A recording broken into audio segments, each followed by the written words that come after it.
গীতা শাস্ত্র প্রকাশ্য হবার পর 2000 বছর পর্যন্ত কোনো ধার্মিক সম্প্রদায়ের সৃষ্টি হয়নি। সেজন্য গীতা ধার্মিক সম্প্রদায় মুক্ত। সেই সময় বিশ্ব মনীষাতে একটিমাত্র শাস্ত্রই গুঞ্জরিত হচ্ছিল, উপনিষদ সার গীতা, মোক্ষ এবং সমৃদ্ধির স্রোত গীতা। শাস্ত্রপাঠ অপেক্ষা শ্রবণ অধিক লাভদায়ক, কারণ উচ্চারণের শুদ্ধতা এবং নানা কারণে একাগ্রতা ভঙ্গ হয়। সেজন্য সরল সুবোধ্য ভাষাতে রূপান্তরিত যথার্থ গীতা আপনাদের শ্রবণ আনন্দের জন্য প্রস্তুত করা হয়েছে। গীতা শ্রবণের ফলে আপনার পরিবার, প্রতিবেশী সকলেরই অন্তরে পরমাত্মাকে লাভ করার শুভ সংস্কারের সঞ্চার হবে। আপনার গৃহ অঙ্গন তপভূমির ন্যায় সুরভিত হয়ে উঠবে।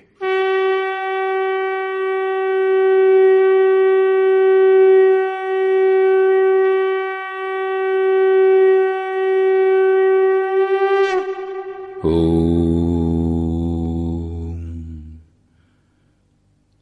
শ্রী পরমাত্মনে নমঃ।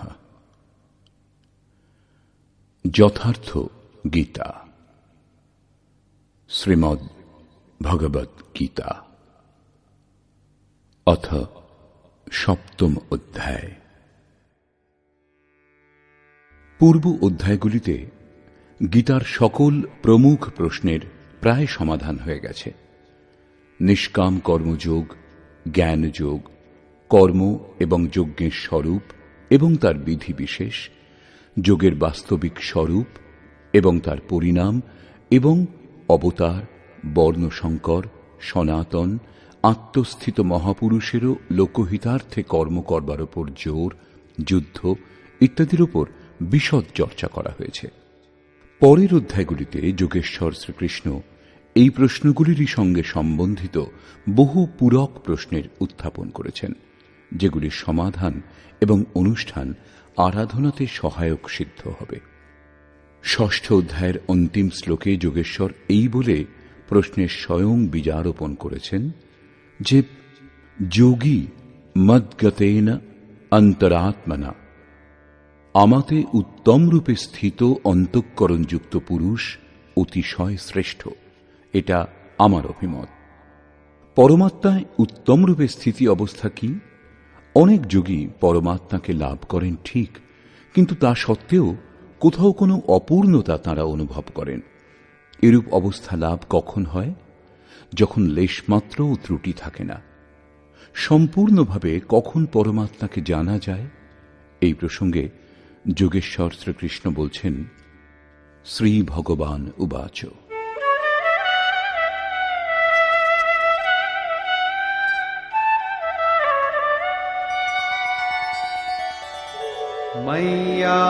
मय्यासक्तमनाः पार्थ योगं युञ्जन्मदाश्रयः असंशयं समग्रं माम् यथा ज्ञास्यसि तच्छृणु।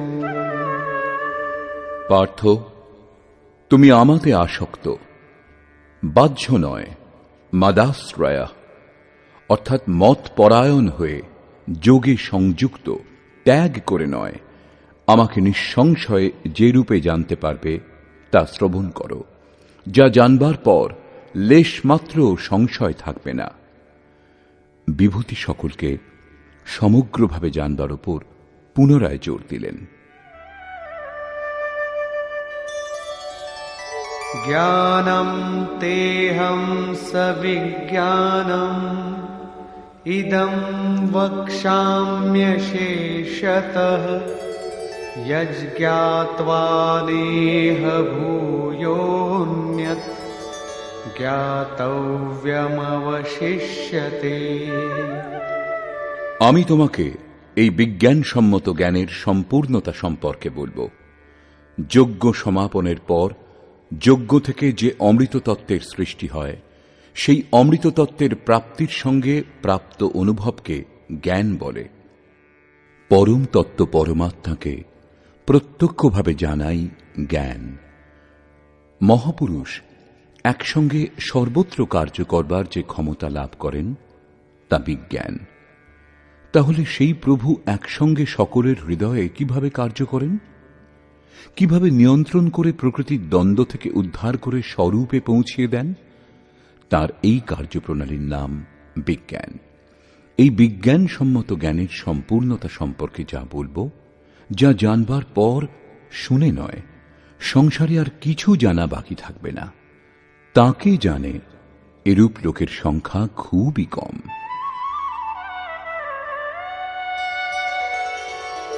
মনুষ্যাণাং সহস্রেষু কশ্চিদ্যততি সিদ্ধয়ে यततामपि सिद्धानां कश्चिन्मां वेत्ति तत्त्वतः। হাজার হাজার মানুষের মধ্যে কদাচিৎ কেউ আমার প্রাপ্তির জন্য প্রযত্নশীল হন, এবং ওই প্রযত্নশীল যোগীগণের মধ্যে কোনো বিরল পুরুষই আমাকে তত্ত্বের সাক্ষাৎকারের মাধ্যমে জেনে থাকেন। এই সমগ্র তত্ত্বকে জানা যাবে কি রূপে?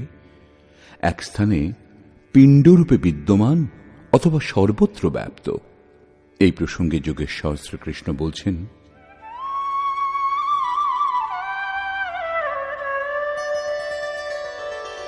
ভূমিরাপো নলো বায়ুঃ খম মনো বুদ্ধিরেব চ অহংকার ইতিয়ম মে ভিন্না প্রকৃতিরষ্টধা। অর্জুন, পৃথিবী, জল, অগ্নি, বায়ু, আকাশ, মন, বুদ্ধি এবং অহংকার, এই ৮ ভাগে আমার প্রকৃতি বিভক্ত। এটাই অষ্টধামূল প্রকৃতি।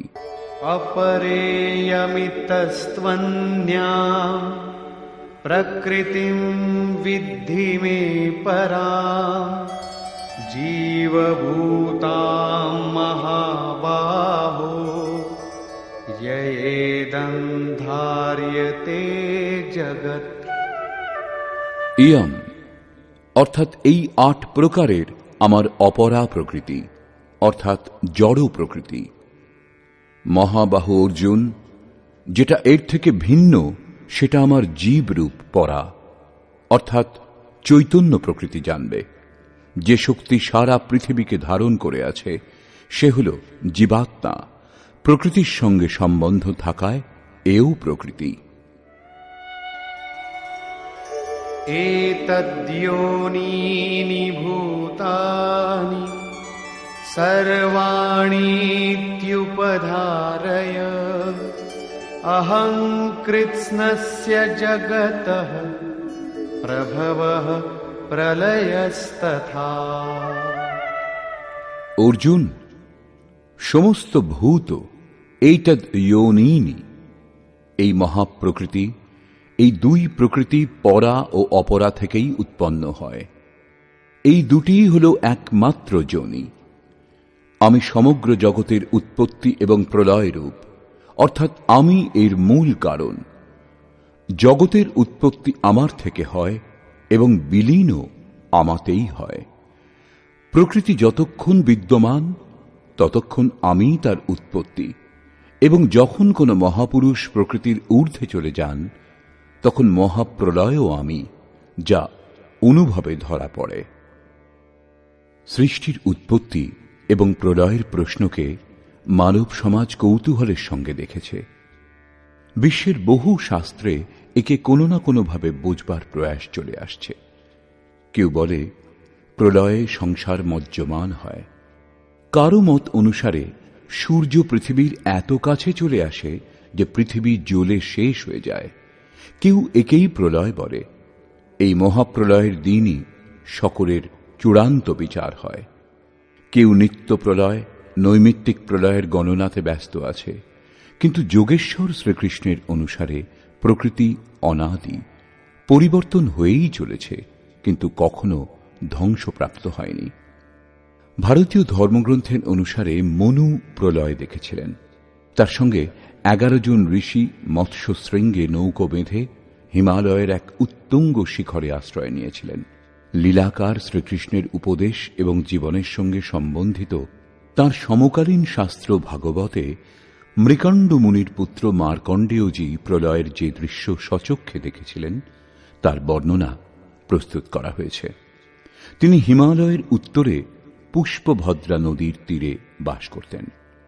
ভাগবতের 12 স্কন্ধের 8ম ও 9ম অধ্যায়ের অনুসারে শৌনকাদি ঋষিগণ সূতজিকে জিজ্ঞাসা করেছিলেন যে মার্কণ্ডেয় ঋষি মহাপ্রলয়ের সময় বটপাতার উপরে ভগবান বালমুকুন্দের দর্শন করেছিলেন, কিন্তু তিনি আমাদেরই বংশের ছিলেন।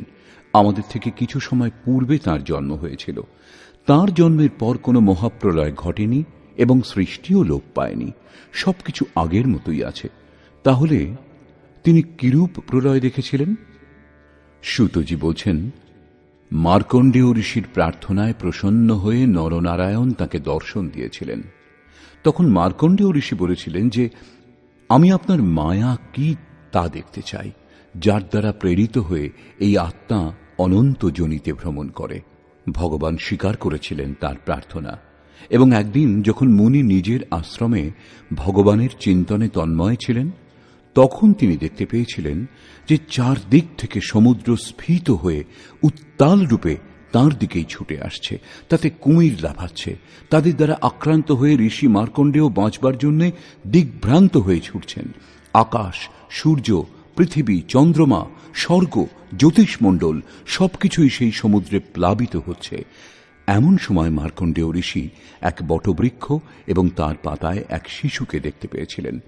প্রশ্বাসের সঙ্গে তিনি শিশুর উদরে প্রবেশ করেছিলেন এবং নিজের আশ্রম, সূর্যমণ্ডল এবং সৃষ্টি জীবন্ত দেখতে পেয়েছিলেন, এবং নিঃশ্বাসের সঙ্গে পুনরায় শিশুর উদর থেকে বেরিয়ে এসে চোখ খোলার পর মার্কণ্ডেয় ঋষি নিজেকে সেই আশ্রমের মধ্যেই নিজের আসনে উপবিষ্ট অবস্থায় দেখতে পেয়েছিলেন। স্পষ্ট হল যে কোটি বছর ভজনের পর মুনি ঈশ্বরীয় দৃশ্য নিজের হৃদয়ে অনুভবে দেখেছিলেন। বাইরে যেমনটি ছিল তেমনই রইল। অতএব যোগীর হৃদয়েই প্রলয়, ঈশ্বর লাভ করবার উপায়। ভজন শেষ হয়ে গেলে যোগীর হৃদয়ে সংসারের প্রবাহ বিনষ্ট হয়ে কেবলমাত্র পরমাত্মার চিন্তাটুকু থেকে যায়। এই হল প্রলয়, বাইরে প্রলয় হয় না। শরীর থাকাকালীনই অদ্বৈত অবস্থার অনির্বচনীয় স্থিতিকে মহাপ্রলয় বলে। এটা ক্রিয়াত্মক। কেবল বুদ্ধি দ্বারা যারা নির্ণয় করে তারা কেবল ভ্রম সৃষ্টি করে, তাতে আমি হই অথবা আপনি। এই প্রসঙ্গে আরো বললেন,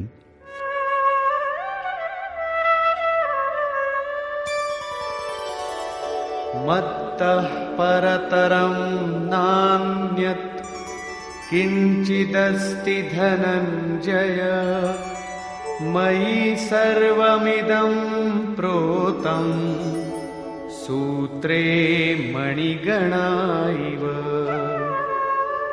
ধনঞ্জয়, আমা ছাড়া কিঞ্চিন্মাত্র অন্য বস্তু নেই। যেমন সুতোয় মণিসমূহ গাঁথা থাকে, তেমনি সমগ্র জগৎ আমাতে অনুস্যূত। তা অবিচ্ছিন্ন কখন জানা যায়? যখন এই অধ্যায়ের প্রথম শ্লোক অনুসারে অনন্য আসক্তি ভক্তি দ্বারা আমার প্রতি নিষ্ঠাবান হয়ে যোগে সেই রূপ প্রবৃত্ত হবেন। এ ছাড়া সম্ভব নয়। যোগে প্রবৃত্ত হওয়া আবশ্যক। রসোহমপ্সু কৌন্তেয় প্রভাস্মি শশি সূর্যয়োঃ প্রণবঃ সর্ববেদেষু শব্দঃ কে পৌরুষম নৃষু। কৌন্তেয়, জলে আমি রস, চন্দ্রে ও সূর্যে প্রকাশ, চারি বেদে ওঙ্কার। ও অহম কার, স্বয়ং আকার। আকাশে শব্দ এবং মনুষ্য মধ্যে পুরুষকার রূপে বিরাজ করি, এবং আমি पुण्यो गन्धः पृथिव्यां च तेजश्चास्मि विभावसौ जीवनं सर्वभूतेषु तपश्चास्मि तपस्विषु।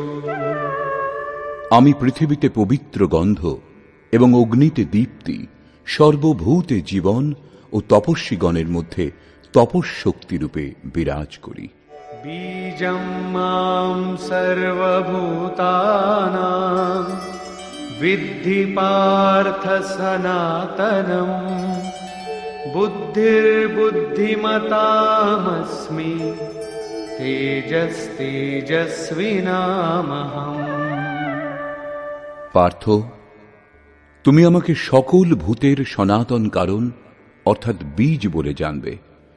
আমি বুদ্ধিমানগণের বুদ্ধি এবং তেজস্বীগণের তেজস্বরূপ। এই ক্রমে যোগেশ্বর শ্রীকৃষ্ণ বলছেন,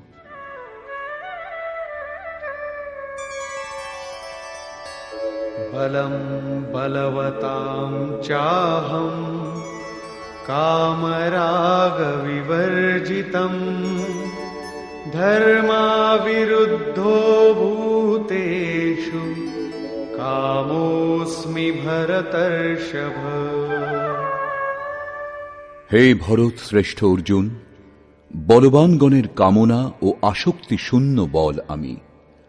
সংসারে সকলেই শক্তিশালী হওয়ার চেষ্টা করে, কেউ ডন বৈঠক লাগায়, কেউ পরমাণু একত্র করে, কিন্তু না, শ্রীকৃষ্ণ বলছেন কাম ও রাগের ঊর্ধ্বে যে বল, সেই বল আমি, তাই বাস্তবিক বল। সর্বভূতে ধর্মের অনুকূল কামনা আমি। পরব্রহ্ম পরমাত্মাই একমাত্র ধর্ম, যিনি সকলকে ধারণ করে স্থিত। শাশ্বত আত্মাই ধর্ম, তার অবিরোধী কামনা আমি। পূর্বেও শ্রীকৃষ্ণ বলেছেন যে অর্জুন, আমাকে লাভ করবার ইচ্ছা করো, সমস্ত কামনাগুলি বর্জিত, কিন্তু পরমাত্মার প্রাপ্তির কামনা আবশ্যক, অন্যথা আপনি সাধন কর্মে প্রবৃত্ত হবেন না। এরূপ কামনাও আমারই কৃপা। ये चैव सात्विका भावा राजसास्तामसाश्च ये मत्त एवेति तान् विद्धि न त्वहं तेषु ते मयि। সাত্ত্বিক, রাজসিক ও তামসিক গুণ থেকে উৎপন্ন আরও যে সমস্ত ভাব আছে, তা তুমি আমা থেকেই উৎপন্ন জানবে, পরন্তু বাস্তবে তাদের মধ্যে আমি এবং তারা আমাতে নেই, কারণ আমি তাদের প্রতি অনুরক্ত নই এবং তারাও আমাতে স্থিত নয়, কারণ আমার কর্মে স্পৃহা নেই, আমি নির্লিপ্ত। এই ভাবগুলি থেকে আমার কিছুই লাভ করার নেই, সেই জন্য আমাতে প্রবেশ করতে পারে না। এরূপ হওয়া সত্ত্বেও যেরূপ আত্মার উপস্থিতিতেই দেহের ক্ষুধা তৃষ্ণা অনুভব হয়, আত্মার অন্ন অথবা জলে কোনো প্রয়োজন নেই, সেইরূপ প্রকৃতি পরমাত্মার উপস্থিতিতেই নিজের কাজ করতে সমর্থ হয়। পরমাত্মা প্রকৃতির গুণ এবং কার্য থেকে নির্লিপ্ত থাকে। त्रिभिर्गुणमयैर्भावैः एभिः सर्वमिदं जगत् मोहितं नाभिजानाति मामेभ्यः परमव्ययम्। সাত্ত্বিক, রাজসিক ও তামসিক এই ত্রিগুণের কার্যরূপ ভাবের দ্বারা এই সম্পূর্ণ জগৎ মোহমুগ্ধ হয়ে আছে। এই কারণে লোকে ত্রিগুণাতীত অবিনাশী রূপ আমাকে তত্ত্বত জানতে পারে না। আমি ত্রিগুণাতীত, অর্থাৎ যতক্ষণ এই ত্রিগুণের সামান্য আবরণও বিদ্যমান, ততক্ষণ কেউ আত্মাকে জানতে পারে না। তার পথ চলা বাকি, এখনো সে পথিক। এবং दैवी ह्येषा गुणमयी मम माया दुरत्यया मामेव ये प्रपद्यन्ते मायामेतान्तरन्ति ते। এই তিন গুণের সঙ্গে সংযুক্ত আমার অদ্ভুত মায়া দুস্তর, কিন্তু যে পুরুষ নিরন্তর আমারই ভজনা করেন তাঁরা এই মায়া উত্তীর্ণ হতে পারেন। এটা দৈবী মায়া, পরন্তু ধূপধুনো দিয়ে এর পুজো আরম্ভ করে দেবেন না, যেন উত্তীর্ণ হতে হবে। न मां दुष्कृतिनो मूढाः प्रपद्यन्ते नराधमाः माययापहृतज्ञानाः आसुरं भावमाश्रिताः। যিনি নিরন্তর আমার ভজনা করেন তিনি জানেন, তবুও লোকে ভজনা করে না। যাদের জ্ঞান মায়া দ্বারা অপহৃত, যারা আসুর স্বভাব আশ্রয় করেছে, মনুষ্যগণের মধ্যে নিকৃষ্ট কাম ক্রোধাদি দুষ্কর্মকারী যারা, ওই মূঢ় ব্যক্তিগণ আমার ভজনা করে না। তাহলে কে ভজনা করে? চতুর্বিধা ভজন্তে মাম জনাঃ সুকৃতিনোর্জুন आर्तो जिज्ञासुरर्थार्थी ज्ञानी च भरतर्षभ। হে ভরত শ্রেষ্ঠ অর্জুন, সুকৃতি না উত্তম অর্থাৎ নিয়ত কর্মের, যার পরিণাম স্বরূপ শ্রেয় লাভ হয়, সেই কর্মের যিনি আচরণ করেন। অর্থার্থী অর্থাৎ সকাম, আর্ত অর্থাৎ দুঃখের হাত থেকে মুক্তি পাওয়ার জন্য আগ্রহী, জিজ্ঞাসু অর্থাৎ প্রত্যক্ষরূপে জানতে ইচ্ছুক, এবং জ্ঞানী অর্থাৎ যিনি বিলীন হওয়ার স্থিতিতে আছেন। এই চার প্রকার ভক্তগণ আমার ভজনা করেন। যার দ্বারা আমাদের দেহ অথবা অন্য যাবতীয় সম্বন্ধের পূরণ হয় তা হল অর্থ। সেজন্য অর্থ কামনা সবকিছুর আগে ভগবানের দ্বারা পূর্ণ হয়। শ্রীকৃষ্ণ বলছেন, আমি পূরণ করি, কিন্তু এটুকুই বাস্তবিক অর্থ নয়। আত্মিক সম্পত্তি স্থির সম্পত্তি, একেই অর্থ বলে। সাংসারিক অর্থের পূর্তি করতে করতে ভগবান বাস্তবিক অর্থ আত্মিক সম্পত্তির দিকে এগিয়ে দেন, কারণ তিনি জানেন যে এইটুকুতেই আমার ভক্ত সুখী হবে না। সেই জন্য তিনি আত্মিক সম্পত্তিও তাকে প্রদান করতে থাকেন। লোক লাহু পরলোক নিবাহ, অর্থাৎ এই লোকে লাভ এবং পরলোকে নির্বাহ, এই দুই ভগবানের বস্তু। নিজের ভক্তকে তিনি রিক্ত রাখেন না। আর্ত যে দুঃখী, জিজ্ঞাসু সমগ্ররূপে জানবার ইচ্ছুক, জিজ্ঞাসু আমার ভজনা করেন। সাধনার পরিপক্ক অবস্থাতে দিগদর্শনের প্রত্যক্ষ দর্শন অবস্থাযুক্ত জ্ঞানীও আমার ভজনা করেন। এইরূপ চার স্তরের ভক্ত আমার ভজনা করেন, যাদের মধ্যে জ্ঞানী শ্রেষ্ঠ, অর্থাৎ জ্ঞানীও ভক্তই। এদের মধ্যেও তেষাং জ্ঞানী নিত্যযুক্ত এক ভক্তির্বিশিষ্যতে প্রিয় হি জ্ঞানিনোত্যর্থম অহং সচ মম প্রিয়ঃ। অর্জুন, এই চার প্রকার ভক্তের মধ্যেও নিত্য আমাতে একইভাবে স্থিত অনন্য ভক্ত জ্ঞানী বিশিষ্ট। কারণ সাক্ষাৎকার করে যিনি আমাকে জানেন, এইরূপ জ্ঞানীর আমি অত্যন্ত প্রিয়, এবং ওই জ্ঞানীও আমার অতি প্রিয়, কারণ ওই জ্ঞানী মৎস্বরূপ। উদারাঃ সর্ব এবৈতে জ্ঞানী ত্বাত্মৈব মে মতम् আস্থিতঃ সহি যুক্তাত্মা মামেবানুত্তমাং গতিম। যদ্যপি এই চার প্রকারের ভক্তই উদার। কি উদারতা করলেন? আপনি ভক্তি করলে ভগবানের কি কিছু লাভ হয়? ভগবানের কি কিছুর অভাব আছে যা আপনি পূর্ণ করে দিয়েছেন? না, প্রকৃতপক্ষে তিনিই উদার, যিনি নিজের আত্মাকে অধোগতিতে নিয়ে যান না, যিনি তাকে উদ্ধার করবার জন্য এগিয়ে এসেছেন। এই রূপে এরা সকলেই উদার।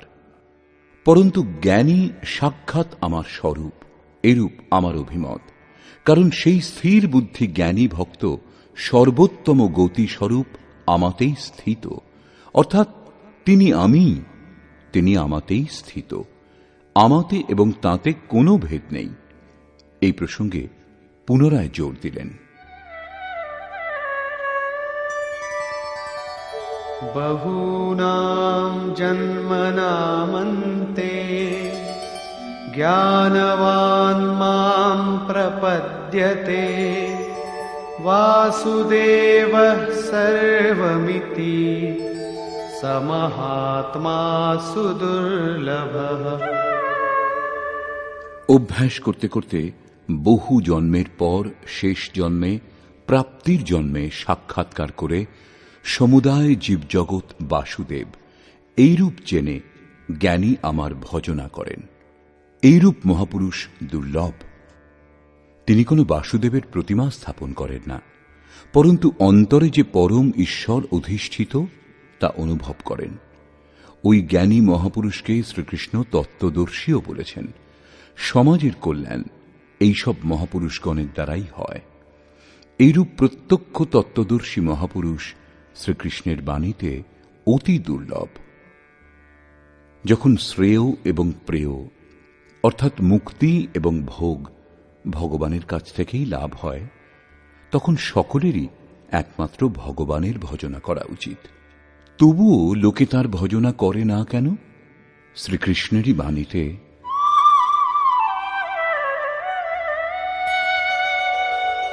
কামৈস্তৈস্তৈর্হিতজ্ঞানাঃ প্রপদ্যন্তেऽন্যদেবতাঃ তন্নিয়মমাস্থায় প্রকৃত্যা নিয়তাঃ স্বয়া। সেই তত্ত্বদর্শী মহাত্মা অথবা পরমাত্মাই সমুদায় জীব জগৎ, এইরূপ লোকে জানতে পারে না। কারণ ভোগের কামনা দ্বারা তাদের বিবেক অভিভূত হয়েছে। সেই জন্য তারা স্বীয় প্রকৃতি অর্থাৎ জন্ম জন্মান্তরের অর্জিত সংস্কারের স্বভাব অনুযায়ী আমি পরমাত্মা ভিন্ন অন্যান্য দেবতার এবং তাদের পূজার জন্য যে যে নিয়ম প্রচলিত সেই নিয়মের পালন করেন। এখানে অন্য দেবতার প্রসঙ্গ প্রথমবার এসেছে।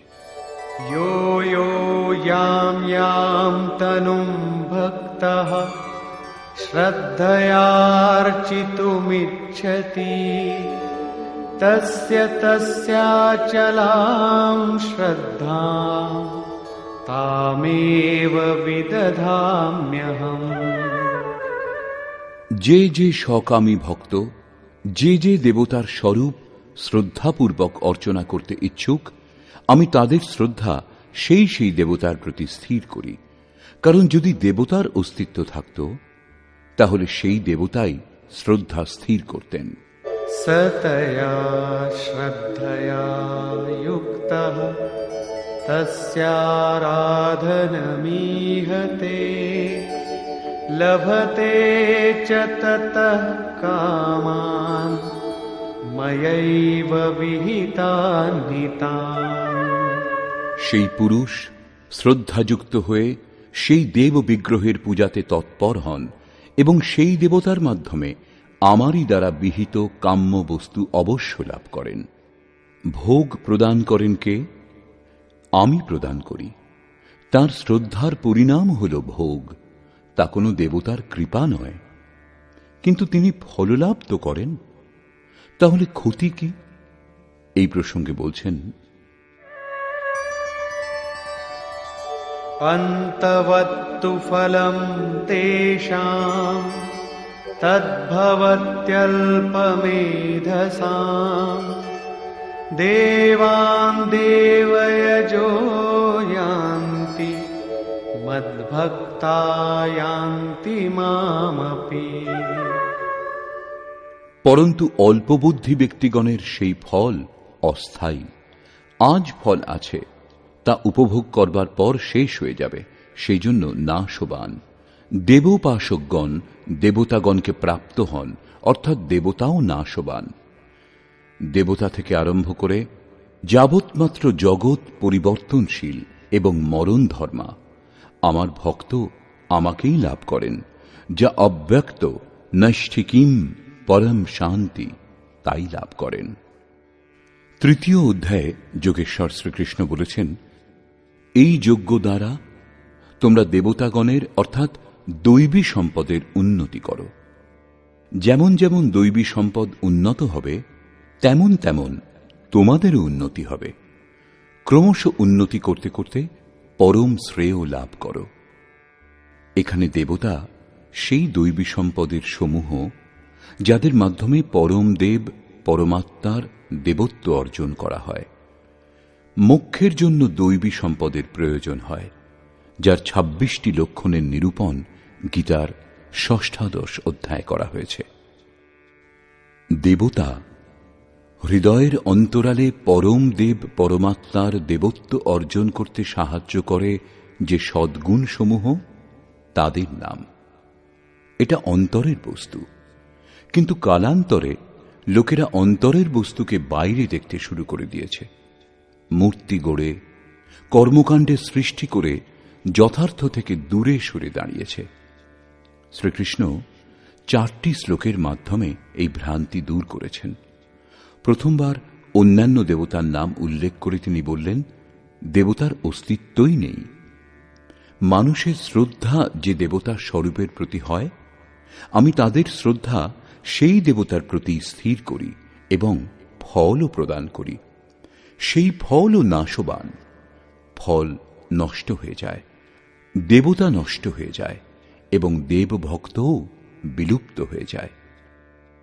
যাদের বিবেক লোপ পেয়েছে, সেই মূঢ়গণই অন্যান্য দেবতাগণকে পুজো করেন। শ্রীকৃষ্ণ এও বলেছেন যে অন্যান্য দেবতাগণকে পূজা করার বিধানই অযৌক্তিক।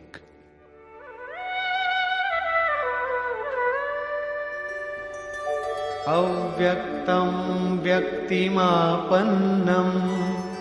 मन्यन्ते माम बुद्धयः परं भावमजानन्तो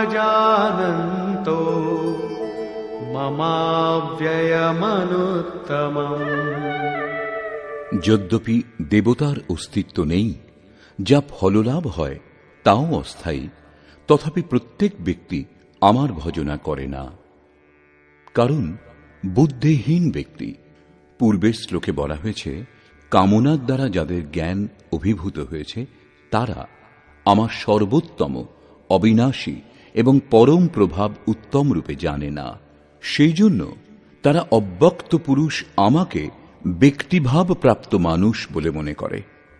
অর্থাৎ শ্রীকৃষ্ণও মনুষ্য দেহধারী যোগী ছিলেন, যোগেশ্বর ছিলেন। যিনি স্বয়ং যোগী এবং অন্যকেও যোগ প্রদান করবার ক্ষমতা রাখেন, তাঁকে যোগেশ্বর বলা হয়। সঠিক পথে সাধনা করে ক্রমশ উন্নতি করতে করতে মহাপুরুষও সেই পরম ভাবে স্থিত হন। দেহধারী হয়েও তিনি সেই অব্যক্ত স্বরূপে স্থিত হন। তা সত্ত্বেও কামনা দ্বারা অভিভূত হয়ে মন্দবুদ্ধি ব্যক্তি তাদের সাধারণ ব্যক্তি বলেই মনে করে। সেই মন্দবুদ্ধি ব্যক্তিগণ চিন্তা করে যে এদের জন্ম তো আমাদেরই মতো হয়েছে, তাহলে এরা ভগবান কি করে হতে পারেন? তাদের এই ধরনের বিচারে দোষ কোথায়? দৃষ্টিপাত করলে তো দেহটাই দেখা যায়। তারা মহাপুরুষের যথার্থ স্বরূপ দর্শন করতে অসমর্থ হয় কেন? এই প্রসঙ্গে যোগেশ্বর শ্রীকৃষ্ণ বললেন,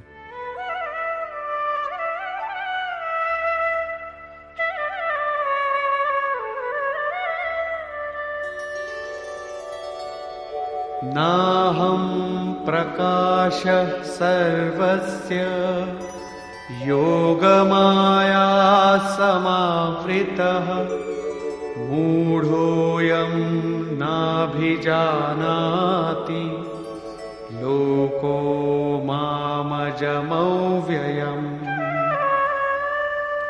সামান্য ব্যক্তির জন্য মায়া আবরণ স্বরূপ, যার দ্বারা পরমাত্মা সর্বদা আবৃত থাকেন। যোগ সাধনা বুঝে এতে প্রবৃত্ত হতে হয়। তারপর যোগমায়া অর্থাৎ যোগক্রিয়াও এক আবরণ স্বরূপ। যোগের অনুষ্ঠান করতে করতে এর পরাকাষ্ঠা যোগারূঢ় হওয়ার ক্ষমতা লাভ হলে যে পরমাত্মা অন্তরে স্থিত তাঁর দর্শন লাভ হয়।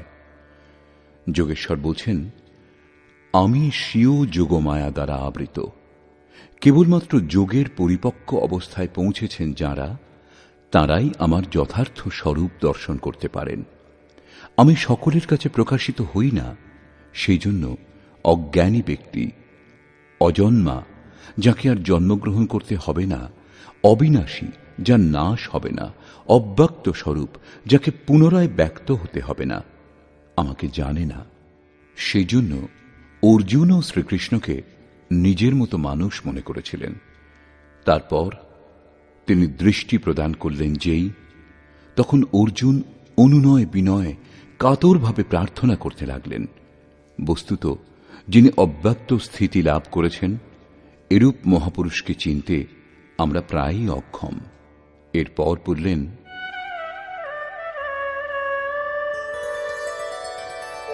वेदाहं समतीतानि वर्तमानानि चार्जुन भविष्याणि च भूतानि मां तु वेद न कश्चन।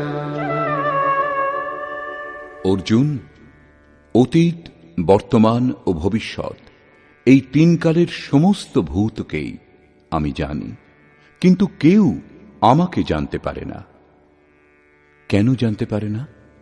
इच्छाद्वेष समुत्थेन द्वन्द्वमोहेन भारत सर्वभूतानि सम्मोहम् सर्गे यान्ति परन्तप। ভরতবংশীয় অর্জুন ইচ্ছা এবং দেশ অর্থাৎ রাগ দেশাদি দ্বন্দ্বের মোহ দ্বারা সংসারের সমস্ত প্রাণী অত্যন্ত মোহমুগ্ধ, সেই জন্য আমাকে জানতে পারে না। তাহলে কি কেউ জানবে না? যোগেশ্বর শ্রীকৃষ্ণ বলছেন, येषां त्वन्तगतं पापं जनानां पुण्यकर्मणां ते द्वन्द्वमोहनिर्मुक्ता भजन्ते मां दृढव्रताः। কিন্তু পুণ্য কর্মা অর্থাৎ যা সংস্কৃতির নাশ করে, যার নাম কার্যম কর্ম, নিয়ত কর্ম, যা যজ্ঞের প্রক্রিয়া বলে বারবার বুঝিয়েছেন, সেই কর্ম, যে সকল ভক্তগণের পাপ নাশ হয়েছে, তারা রাগ দেশাদি দ্বন্দ্বের মোহ থেকে উত্তম রূপে মুক্ত হয়ে দৃঢ়ব্রতী হয়ে আমার ভজনা করেন। কেন ভজনা করেন? जरामरणमोक्षाय मामाश्रित्य यतन्ति ये ते ब्रह्म तद्विदु कृत्स्नम् अध्यात्मं कर्म चाखिलम्। যারা জরা ও মৃত্যু থেকে মুক্তি লাভের জন্য আমাকে আশ্রয় করে প্রযত্ন করেন, তারা সেই ব্রহ্ম, সমগ্র অধ্যাত্ম এবং কর্মসমূহ অবগত হন, এবং এই ক্রমে साधिभूताधिदैवं मां साधियज्ञं च ये विदुः प्रयाणकालेऽपि च मां ते विदुर्युक्तचेतसः। যারা অধিভূত, অধিদৈব এবং অধিযজ্ঞের সঙ্গে বিদ্যমান আমাকে জানেন, সেই সকল আমাতে সমাহিত চিত্ত ব্যক্তি মৃত্যুকালেও আমাকেই জানেন, আমাতেই স্থিত হন এবং সদাই আমাকে লাভ করে থাকেন। ২৬ ও ২৭ সংখ্যক শ্লোকে তিনি বলেছেন, আমাকে কেউ জানে না, কারণ তারা মোহমুগ্ধ।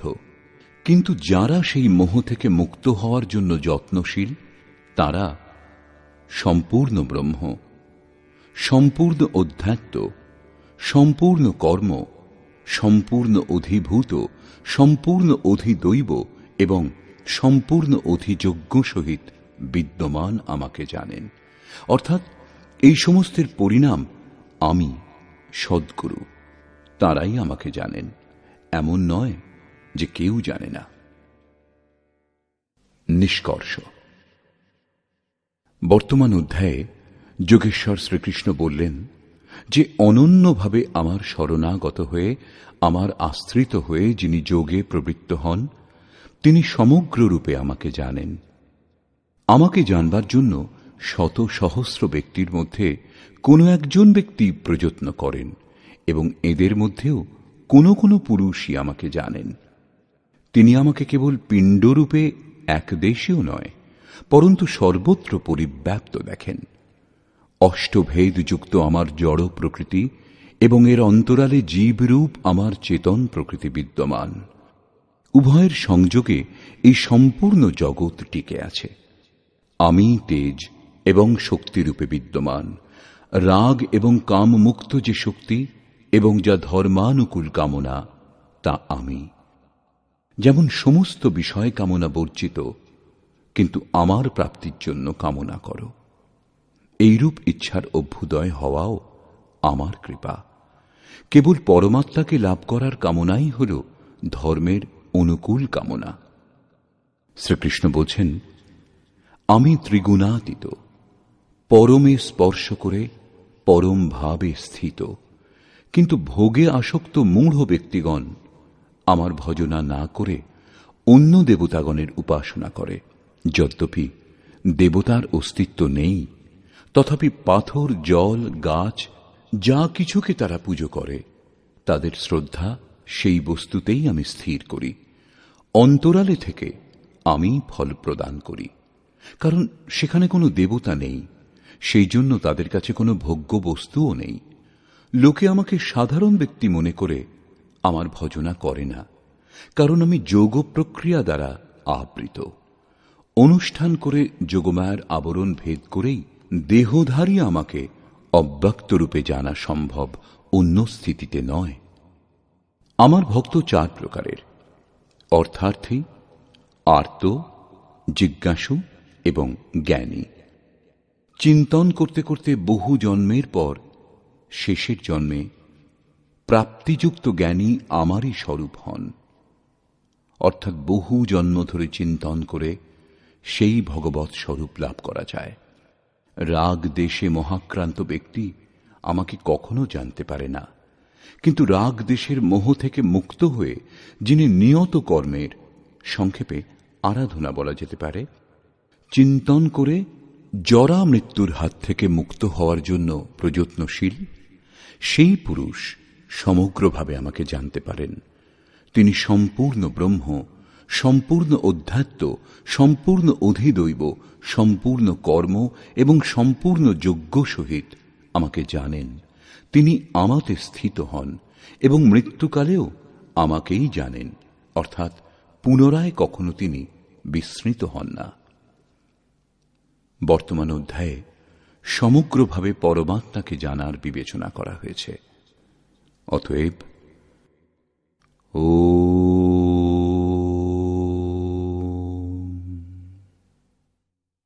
এই প্রকার শ্রীমদ্ ভগবৎ গীতারূপী উপনিষদ এবং ব্রহ্মবিদ্যা তথা যোগশাস্ত্র বিষয়ক শ্রীকৃষ্ণ এবং অর্জুনের সংবাদে সমগ্র বোধ নামক সপ্তম অধ্যায় পূর্ণ হল।